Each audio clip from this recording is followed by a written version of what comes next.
Masolo ya moto botikela ba wewa ba maseba, masolo ya kwanga botikela ba teke, kasi masolo ya agence de transfert d'argent botikela CH Money.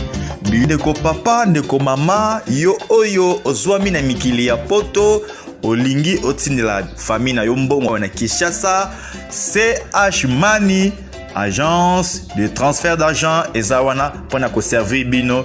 Yo pe oyo ozwami awa na Kinshasa, olingi otina ndeko na mbongo na mikili ya poto, benga biso na numero oza komona. Agence CH Money tosalaka mikolo nyonso.